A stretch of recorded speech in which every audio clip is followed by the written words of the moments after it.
anyway, the way Miss Betty always tells it. And I have to believe it's true, although I never dared ask Carnihan for his version of it. The reason was, Carnihan could be extraordinarily sensitive about his mother, and the mere mention of her name was often enough to choke him up.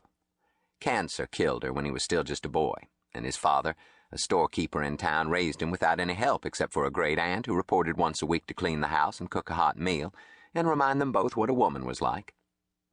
When Carnihan was a kid, he was always desperately trying to embrace any new experience. He said it was on account of missing his mother. He just felt he had to fill the void with whatever felt right at the time, or with whatever worked, as I seem to recall him saying.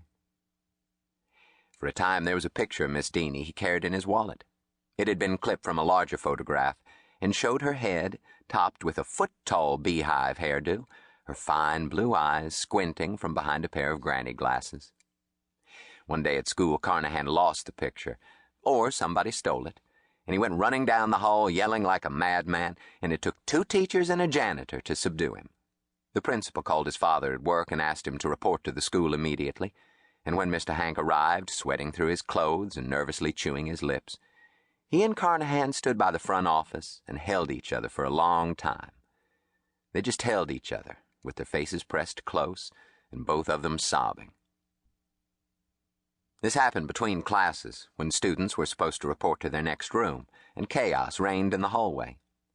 A few of the onlookers, myself among them, whispered about the dead parent, and some wept silently, and still others tittered and scuffled among themselves, lest they appear to endorse behavior such as the Carnihans.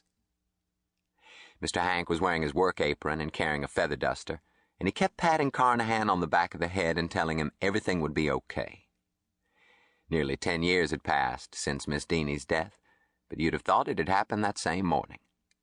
"You'll be fine, boy," Mr. Hank was saying. "You'll be fine. Come now, chin up. Up, chin up." Someone arrived with a camera and took a picture, and later it ran in The Tiger, our senior yearbook. "Henry Jackson Carnihan III consoles Henry Jackson Carnihan IV," the caption said. The only reason I mention this incident is to state at the outset that none of us, even those closest to him, could ever make good sense of Carnihan. People said, "Over a picture of darned Dizzy Deanie, can you believe?" and cackled to show their dismay. Or they said, "Carnihan ain't long for this world." Or, "Watch, he'll do something really stupid one day."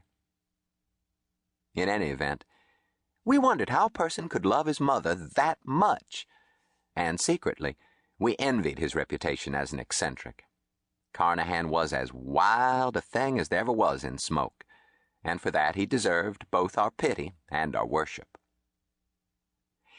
After high school, he joined the Navy and was stationed for 2 years at a base in the Philippines before returning home and going to work at his father's general mercantile store. It wasn't hard for me to square my image of him as a romantic rebel with the person who reported to hometown family goods each morning, a knee-length apron covering his suit of navy polyester, a red club tie hanging from his neck, and I took this as further proof of Carnihan's unpredictable nature.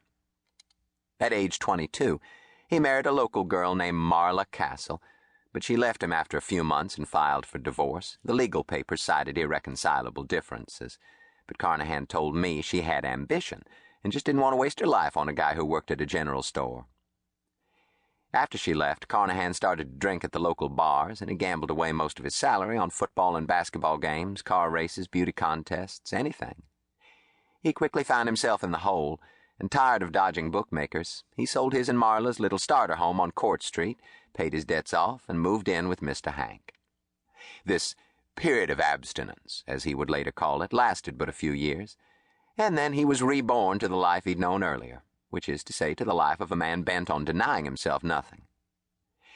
By now he was 24 years old, and I was living away and seldom saw him. The times I did return home, however, always on vacation, we sat amidst the clutter of the hometown office and talked about women. "Sit down, brother," he'd say. "Let me tell you a story. You're not going to believe it." And he'd rattle off a tale about some woman he picked up and took to a hotel and went to bed with. I knew there was scant truth to his stories, but I found them fantastic and enjoyed hearing him talk. When he got excited, he'd pace the floor, his hands flailing the air.